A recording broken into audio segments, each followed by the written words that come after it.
Welcome back to Tips for You. Well, in this video today, you're going to learn everything you need to know about how to make a great first impression.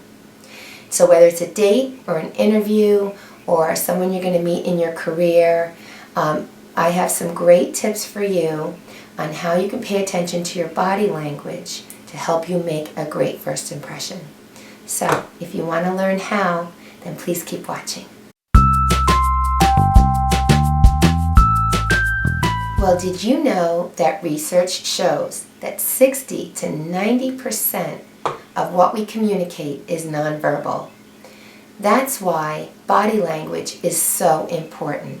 It's especially important if you're making a first impression. Why? Because you only have a few minutes to make that first impression. You have 4 to be exact. And sometimes that first impression can be made in as little as 30 seconds. So, you want to be equipped with how you can come across to make the best of those 4 minutes. Because 90% of the opinion that someone else is forming on you happens in those first 4 minutes. And that's why body language is so important. They're deciding in those 4 minutes whether they want to continue working with you, whether they trust you, whether they want to continue dating you, what your intentions are. That's all going through their mind in that short amount of time.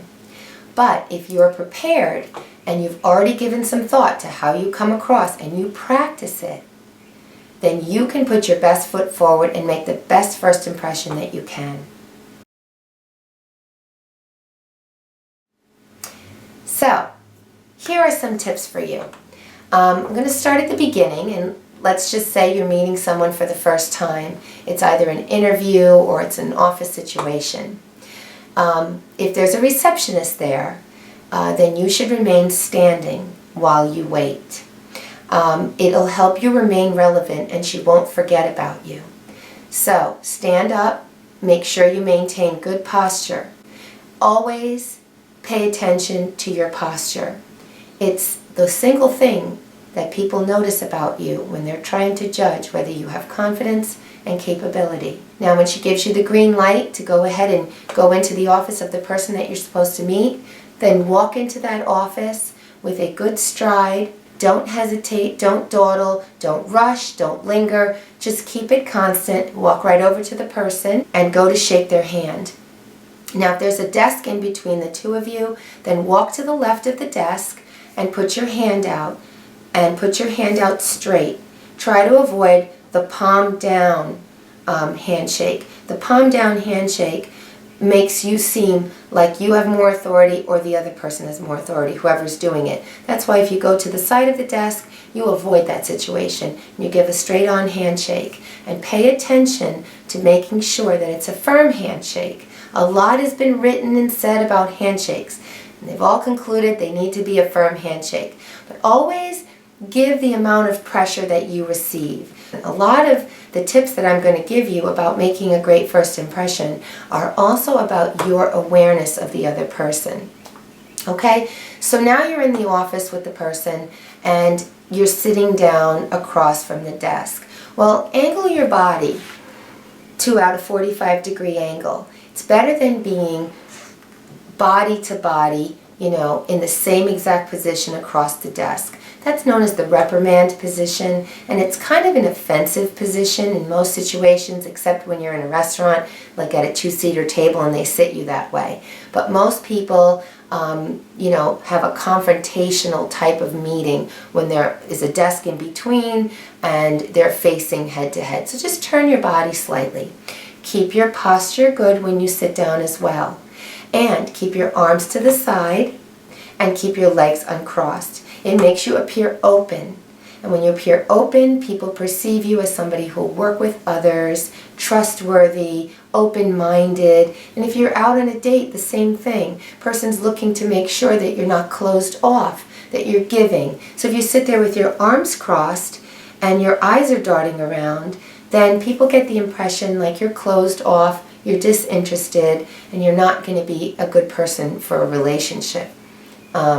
Business relationships have a lot in common with personal relationships. Now, if you're sitting on a couch, and there happens to be that kind of a situation, if it's a low couch and you sink and your legs are higher than your body, and so all you look like to the other person is legs and head, try to avoid that situation. It doesn't give you an advantage for controlling your body movements and your gestures. So if you've got only a couch to sit, try to sit on the arm of it, or hopefully there's a chair there. Because if there's a chair there, then you have better control of your body. Use hand gestures. Hand gestures are wonderful for emphasizing. Keep them low. Don't put them in front of your face. But don't use too many. You want to use some to be emphatic, but you don't want to use too many because you want to still come across as calm and cool and collected. People who are in positions of authority or high status use very little hand gestures or very controlled hand gestures because they use more of their language and communicate that way. So always pay attention how the other person is acting towards you.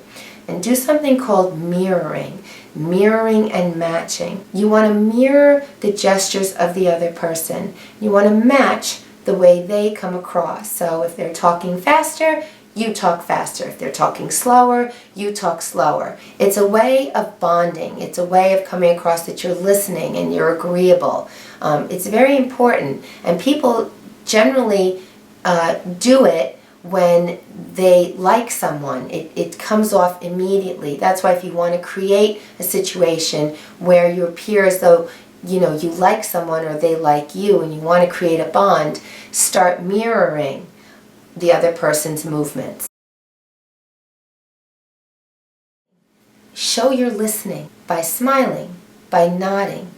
All of these things show that you're listening. You're nodding in agreement. Usually 3 nods is tilt your head when they're speaking. Tilt your head when you're speaking. Move your head around. Don't stay fixated. Eye contact is very important. Sometimes it's hard to maintain eye contact. You have to work on that. Sometimes it's easier to just look at the bridge of someone's nose or between their eyes rather than right at their eyes because sometimes it makes you feel uncomfortable. You shouldn't stare. If the person is talking to you, maintain that contact. When they're done, you can look away, you can look over their shoulder. If you're speaking, you should look at them, but you can look away once in a while you're speaking. These things need to be practiced. People pay attention to these things. You'll also want to lean in a bit when someone's talking because it shows interest and that you're really listening. People are watching always to see if you're listening. So whether you're on a date or in an interview, people are assessing whether you're listening. I've heard many people complain about dates. They go on an internet date, you meet somebody for the first time, and you're really being analyzed in a very short period of time, over a cup of coffee or whatever it is. So you don't have long to make a first impression. And I think one of the worst things people do is they talk too long about themselves or in general. Try to keep it in the beginning when you're meeting somebody. Try to keep your speaking to about 30 seconds and give enough time for the other person to interject. You want to start a rapport. You want to start conversation flow. If you go on and on too long, you're going to come off as disinterested in the other person, possibly selfish, me-oriented. These are all things that go through someone's mind in those first few minutes of meeting. And if you're meeting with someone and they're starting to look like their mind is wandering or their gestures show that they are looking elsewhere and they're losing interest, you might want to start wrapping things up because you want them to engage in future conversations with you. And if they think that you're going to be somebody who is very difficult to get off the phone or to get away from if you're in a conversation with them, then they'll be less likely to speak with you in the future because they don't want to get trapped. Another tip I have for you is remember to always keep a respectful distance. There's what's called a personal space, and we all have one. And some people's personal space is further out, and some are closer in. The more familiar you are with someone, the more you can come into their familiar area or their personal space. When you first meet someone, you shouldn't be in their personal space. You should keep a respectable distance. Otherwise, you're going to make somebody else uncomfortable, and they'll start to back up. If someone backs up because you've come in too close in their personal space, respect their body language and do not take a step closer after that. So you should pay attention to that.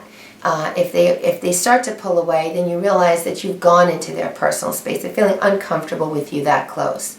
And people do try to create a faster sense of familiarity with someone that they just met by encroaching into their personal space, but this can often feel quite threatening or like the person wants something out of you. Women are particularly perceptive to that. When a man is approaching her or trying to meet her, if he comes right into her personal space, she feels threatened, or perhaps his intentions are less sincere. He's not moving slow enough to give her time to warm up. And last but not least, smile and be positive. Because nothing engages another person like a smile. And sticking to positive conversation. So if you're showing up on a date, or you're showing up on an interview, and it's snowing outside and the roads are treacherous, don't start out with a negative comment about how treacherous and awful it is outside and say how you hate this weather and blah blah blah. Try to spin it, if you get on the conversation of weather, positively, but just don't, when you first meet somebody, complain about something, because you'll come off instantly as a negative person, and you don't want to come off that way. And like I said, smile. Smile throughout the conversation where it's appropriate, a warm smile, a genuine smile. People are very perceptive to body language. That's why I'm, helping you with this video, because it's so important to how you are perceived by another person. And remember to look your best. Shower, shave, style your hair, do your nails. Men, shine your shoes because other men look at that. And wear an outfit that makes you feel confident. So I hope you found this video helpful. If you're new to my channel, please subscribe. And please remember to click that little bell icon, because then you'll be notified when I put up a new video. And please visit me at my blog spot where I do a lot of writing, and I'm also on Facebook and Twitter, so we can stay connected there as well. Okay, well, thanks so much for viewing. Bye-bye now.